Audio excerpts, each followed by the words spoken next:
Vous asseoir.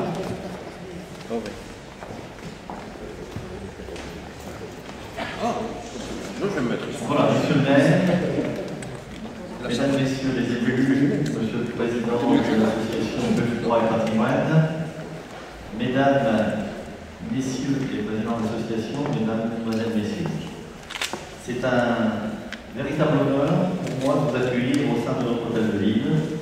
Ce monument emblématique de notre commune est l'œuvre de Louis-Marie Cordonnier, architecte de renom qui compte, parmi ses nombreuses réalisations, 4 de nos beffrois reconnus patrimoine mondial de l'humanité par l'UNESCO le 5 juillet 2005.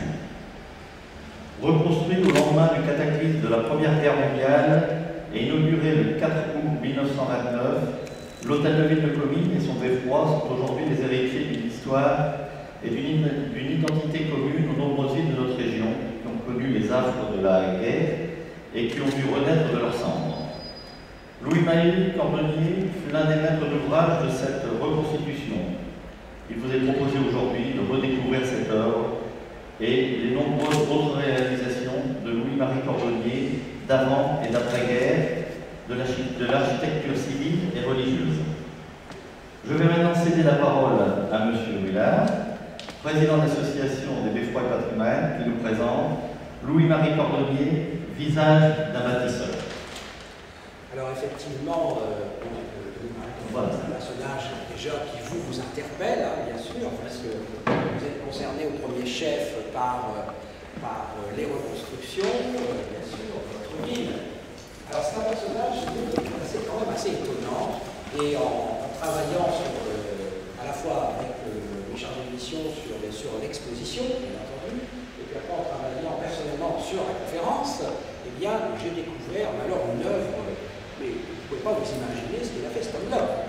Hein, 50 ans d'architecture, et c'est pour ça qu'effectivement, l'exposition, on l'a appelé visage au pluriel d'un bâtisseur, parce que tellement son œuvre est multiple, et moi, à la conférence, je lui ai ensuite dit un infatigable bâtisseur. C'est vrai que jusqu'à la fin de sa vie, il a vécu. Alors, il y a un petit problème technique, mais il risque de se passer que de temps en temps, il m'emprunte une ou deux lettres.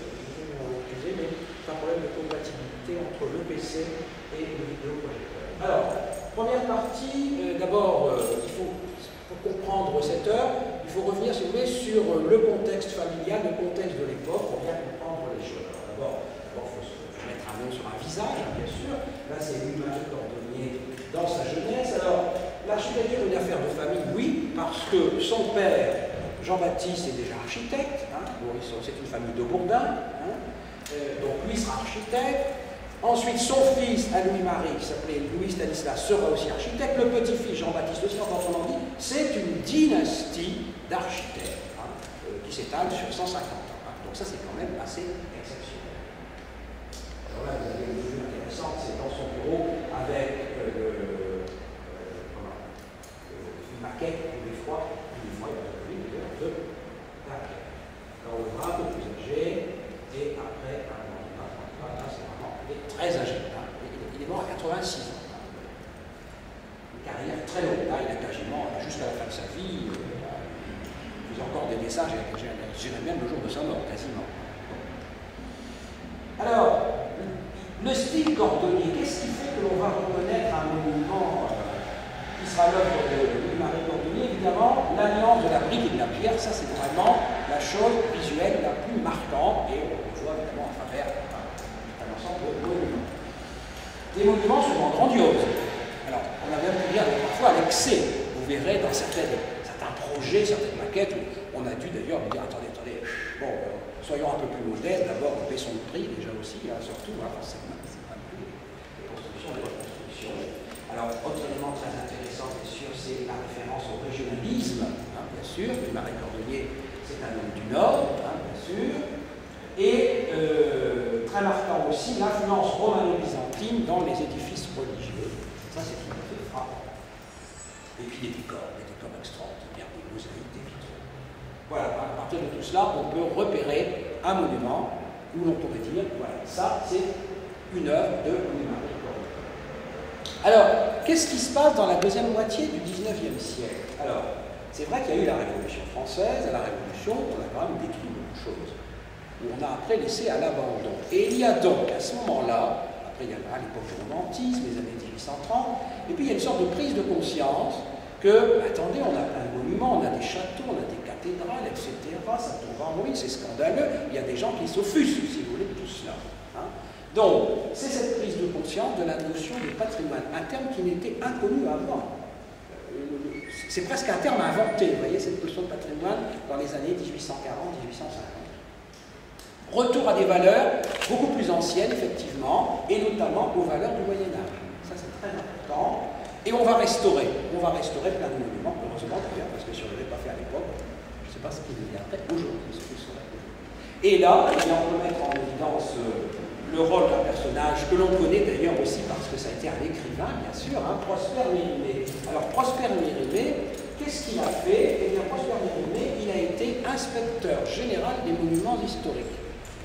Et à ce titre-là, c'est lui qui a réalisé d'ailleurs le premier classement des monuments historiques français. Il a commencé à faire une liste, il a fait le tour de la France, il a dit voilà, voici ce monument-là, il doit être protégé, alors on va le mettre dans la liste des monuments historiques. Par exemple, le beffroi d'Arras, Jovenisme, eh bien, fait partie de cette première liste. Après, il y aura d'autres listes ajoutées, notamment celle de 1913, enfin, etc. Et puis après, bien sûr, des listes plus récentes. Donc, rôle très important. Et puis, Prosper Mérimée, eh bien, il est ami d'un jeune architecte aussi, dont on va reparler après, Viollet-le-Duc, et il lui propose de restaurer Vézelay, qui à l'époque d'ailleurs était en triste état.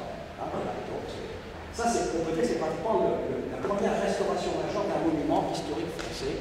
On est dans les années 1840-1850. Alors voilà, donc, pour Louis-Marie Cordonnier, ça, c'est deux personnages. Alors, Viollet-le-Duc, Mérimée, évidemment, Mérimée n'était pas architecte, hein, d'accord. Viollet-le-Duc et Garnier sont des gens qui ont exercé une influence dans les monuments. Voilà, Viollet-le-Duc. Alors, il a fait beaucoup de choses, hein, qui ont pu être décriées quelquefois en son temps. C'est drôle, aujourd'hui, on ne décrit plus, hein. C'est comme on peut être à une certaine époque. Enfin bon, désolé, c'est comme ça, c'est la nature humaine. Hein. Bon, alors pourquoi a-t-il été décrié par certains? Ben parce qu'évidemment, il a réinterprété certains monuments. Par exemple, la cité de Carcassonne a été tellement en triste état que forcément, on n'avait pas les plans non plus de ce que c'était exactement au XIIIe ou XIVe siècle. Donc il a réinterprété, mais dans le fond, il n'est pas loin de la vérité. D'une cité médiévale, vous voyez, même si c'est pas parfait. Pierrefonds, pareil, restauré. Alors là, on voit, il s'intéressait aussi à Notre-Dame de Paris. Les statues étaient en triste état. C'est pareil, il a restauré les statues. Alors après, les châteaux, j'ai trouvé des choses intéressantes. Ça, c'est le château de Roquetaillade. Et ça m'a interpellé, parce que je pense à Louis-Marie Cordonnier, dans le style. Ça, c'est le château d'Antoine à côté de Tournai. Regardez ce style, pierre et brique, saisissant. Saisissant. C'est du Cordonnier avant l'heure. Voilà. Alors Garnier, lui, c'est plus dans le grandiose. Voilà, bien sûr, l'opéra, on le sait. Ça, vous verrez tout à l'heure les photos de l'opéra de Lille. Si vous connaissez l'opéra de Lille, franchement, c'est extraordinaire. Moins connu, Garnier a fait, allez tiens, c'est un clin d'œil aujourd'hui, il a fait le casino de Monte-Carlo. Voilà, aussi, hein, mais encore une autre. Bon, alors j'ai cherché aussi dans les constructions de la fin du 19e siècle, il y a beaucoup de grandes constructions entre 1880 et 1900 qui ont pu jouer un rôle dans l'influence. Alors Notre-Dame de la Garde, ben là on est bien dans le romano-byzantin, totalement. Regardez l'intérieur, si vous ne connaissez pas Notre-Dame de la Garde, c'est une église tout à fait exceptionnelle. Ça, c'est la grande galerie du Muséum d'Histoire naturelle. Alors, ça a été réalisé par Jules André, qui a été le professeur de Louis-Marie Cordonnier. Louis-Marie Cordonnier a d'abord fait des études à Lille, et puis après, il est parti aux Beaux-Arts de Paris, et il a eu Jules André comme professeur. C'est lui qui a fait ça. Par contre, il n'a pas eu son diplôme d'architecte. Bizarre. Il n'a pas été jusqu'au bout. Il n'a pas fait le Grand Prix de Rome, qu'il aurait bien voulu être. Comme quoi, il ne suffit pas d'avoir des diplômes. Et puis la ville de Sacré-Cœur, qui a mis longtemps d'ailleurs à être construite, ça a une trentaine d'années au total, là, et là on est aussi dans ce style avec des mosaïques. Ça c'est la plus grande mosaïque de France. Exceptionnel. Alors, début de l'œuvre de Louis-Marie Cordonnier, effectivement les premiers beffrois et hôtels de ville. Alors le tout premier c'est l'os.